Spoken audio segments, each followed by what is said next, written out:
经过千年酝酿，茶文化在唐朝迎来真正的盛世，全面开花，百花齐放。饮茶风尚之盛，渗透至宫廷、文人、民间及至宗教生活，构建了一场全民饮茶的浪潮。茶叶怎么在各阶层流传发展？它又怎么成为治理国家的利器？如何以茶治边？茶马古道是怎么形成的？又有什么重要历史意义？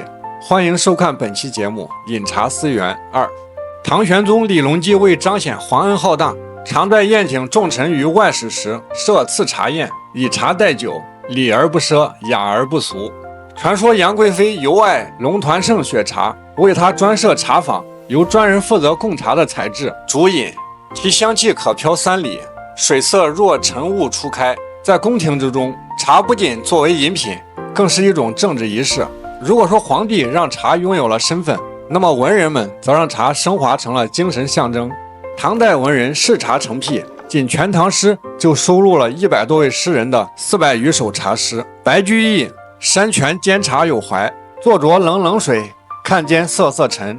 无由持一碗，寄予爱茶人。以煎茶寄情之音，成千古茶礼象征。嗜酒狂魔李白也传出了茶诗杰作，这是一篇名为《仙人掌茶》的制作工艺，在宋代失传后，于上世纪湖北玉泉寺根据李白诗作描述，成功恢复古法工艺。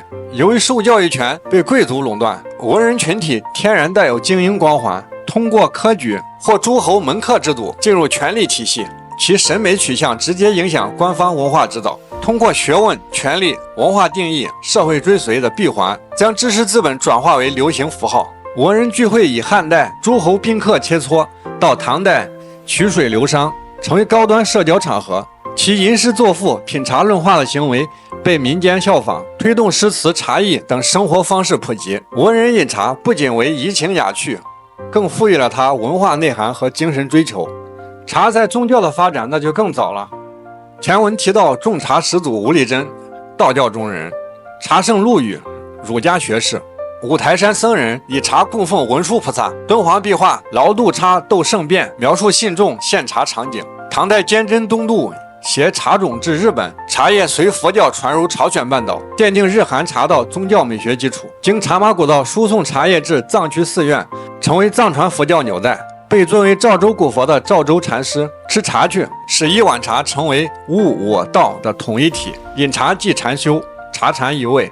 饮茶风尚很快从宫廷与文人圈层蔓延至民间，茶叶已经作为实在是居家旅行、杀人灭口必备良药。北宋王安石议茶法说道：夫茶之为民用，等于米盐。唐宋平周可谈，因世俗克制则辍茶，去则辍汤，此俗遍天下。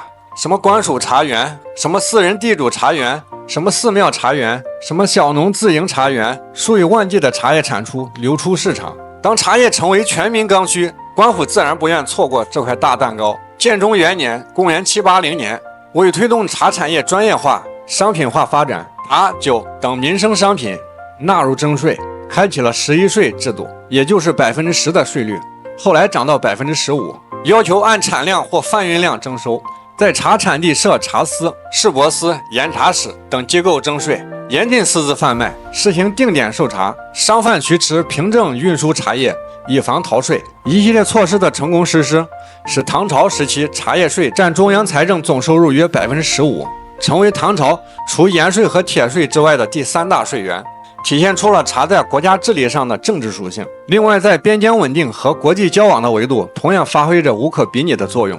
最早的产茶地云南、四川等地区与边疆游牧民族以物易物形式的早期贸易中，茶叶作为交换物品之一流入边疆。茶的出现简直完美契合他们的生活特性。我们都知道，游牧民族为适应寒冷和能量消耗，以高热量奶制品、酸乳、奶皮子和肉食为主，严重缺乏蔬果，导致的维生素以及矿物质缺乏。茶叶成为维生素 C、茶多酚和微量元素的核心补给源。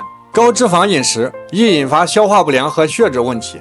茶叶中的生物碱可以加速脂肪分解，降低胆固醇，缓解肠胃负担。茶叶的天然抗菌特性降低饮用水污染引发的肠道感染风险，在卫生条件有限的草原环境中尤为关键。茶成为了他们的生理需求，以至于有了宁可3日无粮，不可1日无茶这样的一句话。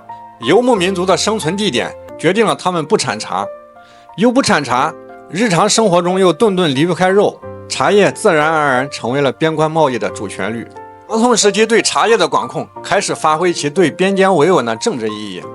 一方面限制你的茶叶数量，可以卖给你，但你不能有存货；另一方面，如果发动战争，立马停止边关贸易，施加压力，把握主动权。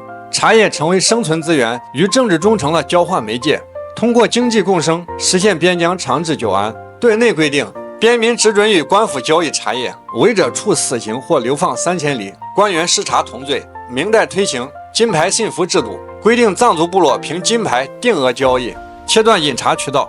明洪武30年，驸马欧阳伦以走私茶叶的罪名处死，可见当时对茶叶管控的力度。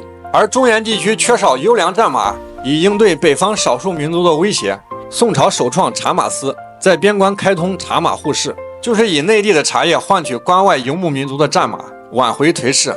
据《资治通鉴》长篇记载，熙宁5年（1072年）左右，每年茶饮就是茶叶专卖许可证发放超过30万饮，一饮相当于100斤茶叶。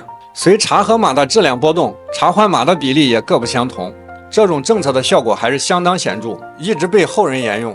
在战争时期，茶还被视为战略资源，解决战争前线如西北边疆对抗西夏、辽金等地粮食供给一直是个大问题。宋代负责物资运输、赋税征收等工作的转运使司，为了减轻自运压力、节省成本，战时这些转运使分布在各大路口，协调商人和漕运系统，将运粮任务外包给商人，利用他们把食物从川陕、河南、两浙、江南等富庶地区运往边防。为激励他们运粮，商人如完成某一批次军粮运输任务，即可获得1茶饮、2互市凭证、3边茶购销优先权。